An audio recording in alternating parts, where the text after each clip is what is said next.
ಕನ್ನಡ ನಾಡು. ಇದು ಕನ್ನಡಿಗರ ನಾಡಿಮಿಡಿತ. ಮಾನ್ವಿ ಪಿ ಅವರಾಗಿರ್ತಕ್ಕಂಥ ಕೆಂಚರಡಿ ಸಾಬ್ರು ದಕ್ಷ ಅಧಿಕಾರಿಗಳಾಗಿದ್ದಾರೆ. ಈಗ ಮೊಟ್ಟ ಮೊದಲ ಬಾರಿಗೆ ಅವರು ಮಾನ್ವಿ ನಗರಕ್ಕೆ ಆಗಮಿಸಿ ತಮ್ಮ ಅಧಿಕಾರ ಸ್ವೀಕರಿಸಿದ ಮೇಲೆ ಕೆಲವು ಒಂದು 2-3 ದಿನದಲ್ಲಿ ಏನಪ್ಪ ಅಂದರೆ ಹಲವಾರು ಅಕ್ರಮ ಮರಳು ಶಬ್ದ ಕೇಳ್ತೈತೆ ಅಕ್ರಮಗಳಿಂದ. ಆಮೇಲೆ ಒಬ್ಬ ಪೊಲೀಸ್ ಇಲಾಖೆಯ ಪೆದೆ ಮೇಲೆ ಕೂಡ ಇವತ್ತೇನಂತ ಹೇಳಿದ್ರಿಗಿನ ಮರಣಾಂತಿಕ ಹಲ್ಲೆ ಕೂಡ ಆಗಿತ್ತು. ಈ ಹಿಂದೆ ಒಬ್ಬ ಮಾಜಿ ಸೈನಿಕರ ಮೇಲೆ ಕೂಡ ಹಲ್ಲೆ ಆಗಿತ್ತು. ಅಂಥ ಒಂದು ಅಕ್ರಮ ಮರಳು ಅಂತ ಹೇಳಿದ್ರೆ ನಡಕ ಹುಟ್ಟುತ್ತಿತ್ತು. ಹೋಗ್ಬೇಕಾದ ಅಧಿಕಾರಿಗಳು ಕೂಡ ಒಂದು ಭಯಭೀತರಾಗಿದ್ದರು. ಈ ಥರ ಒಂದು ಅಕ್ರಮ ಮದ್ಯ ಮಾರಾಟ ನಮ್ಮ ಮಾನ್ವಿ, ಚಿಗ್ಲಿಪರಿವಿ, ಅಡಿವಾಳು, ಮದ್ಲಾಪುರಿ ಕಡೆ ಎಲ್ಲ ನಡೀತಾ ಇತ್ತು.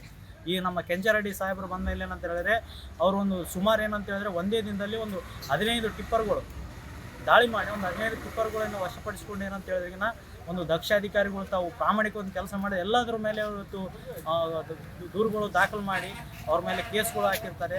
ಹಾಕಿ ಒಂದು ನಡಕ ಹುಟ್ಟಿಸಿದ್ರು. ಒಂದು ಏನು ಅಕ್ರಮ ಏನಿದು ಉಸುಗು ಸಾಗಾಣಿಕೆ ಮಾಡ್ತಿದ್ರು ಅಂಥವ್ರಿಗೆ ಏನಂತ ಹೇಳಿದ್ರು ನಡಕ ಹುಟ್ಟಿಸಿದ್ರು ಸಾಹೇಬರು.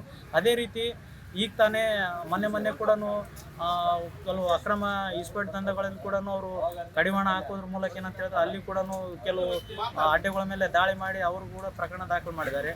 ಅದೇ ರೀತಿ ನಿನ್ನೆ ತಾನೇ ಈಗ ಹೊಸದಾಗಿ ಮತ್ತು ಕೋಟಾ ನೋಟಿನ ಜಾಲ ವ್ಯಾಪಕವಾಗಿ ಹಿಂದೆ ರಾಯಚೂರಲ್ಲಿ ಕೂಡ ಸದ್ದು ಮಾಡಿತ್ತು. ಕೋಟಾ ನೋಟು ಒಬ್ಬ ಇಲಾಖೆಯ ಒಬ್ಬರು ಯಾರೋ ಪೊಲೀಸ್ ಇಲಾಖೆ ಒಬ್ಬ ಪೇದೆ ಕೂಡ ಇದ್ದಾನೆ ಅಂತೇಳಿ ಪೇಪರ್ನಲ್ಲಿ ಕೂಡ ಬಂದಿತ್ತು ಆ ಹಿಂದೆ. ಅದನ್ನು ಏನಂತ ಹೇಳಿದ್ರೆ ತನಿಖೆನ ಭೇದಿಸಿ ಏನಂತ ಹೇಳಿದ್ರೆ ಮಾನ್ವಿಯಲ್ಲಿ ಕೂಡ ಇಂಥ ಜಾಲ ಇದೆ ಅಂತೇಳಿ ಪತ್ತೆ ಹಚ್ಚಿ ಆರೋಪಿಗಳನ್ನು ಇವತ್ತು ಏನಂತಂದರೆ ದಿನನಿತ್ಯ ಸಣ್ಣ ಪುಟ್ಟ ಇದರಿಂದ ಕೋಟಾ ನೋಟಿಂದ ದೊಡ್ಡ ಉದ್ಯಮದಾರಿಗೆ ಏನು ಲಾಸ್ ಆಗಲ್ಲ, ಸಣ್ಣ ಪುಟ್ಟ ವ್ಯಾಪಾರಸ್ಥರಿಗೆ ಮಾತ್ರ ಇದು ಭಾಳಷ್ಟು ನಷ್ಟ ಉಂಟಾಗ್ತದೆ. ಯಾಕಂತಂದರೆ ಇದು ಚಿಲ್ಲರೆ ವ್ಯಾಪಾರಸ್ಥರಿಗೆ ಏನಂತ ಹೇಳಿದ್ರೆ ಇವ್ರಿಗೆ ಭಾಳಷ್ಟು ಪ್ರಭಾವ ಬೀರುತ್ತೆ. ಇವತ್ತು 500 ರೂಪಾಯಿ ನೋಟಿನ ಬೆಲೆ ಗಳಿಸ್ಬೇಕಂತ ಹೇಳಿದ್ರೆ ಇವತ್ತು ಬೆಳಗ್ಗಿಂದ ಸಾಯಂಕಾಲ ತನಕ ಬಡವರು ಕೂಲಿ ಕೆಲಸ ಮಾಡಿ ಬಂದರೆ ಸಾಯಂಕಾಲ ಹೊತ್ತಿಗೆ ಬಂದರೆ 500 ದುಡಿಯೋದು ಭಾಳ ಕಷ್ಟ ಆಯ್ತು ಈ ಸಂದರ್ಭದಲ್ಲಿ. ಅಂಥದ್ರಲ್ಲಿ ಇಂಥ ಒಂದು ನಕಲಿ ನೋಟುಗಳು ಬಂದು ಏನಂತಂದರೆ ಜನಜೀವನ ಅಸ್ತವ್ಯಸ್ತ.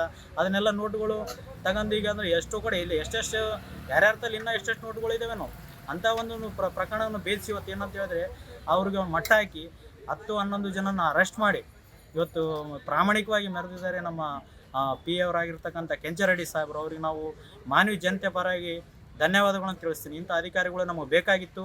ಇಂಥ ಒಂದು ಟೈಗರ್, ರಿಯಲ್ ಟೈಗರ್ ಅಂತಲೇ ಅನ್ಬೋದು ಅವರು. ಅಂಥ ಒಂದು ಪ್ರಾಮಾಣಿಕ ಸೇವೆ ಮಾಡ್ತಾ ಇದ್ದಾರೆ ನಮ್ಮ ಕೆಂಚರಡಿ ಸಾಹೇಬರು.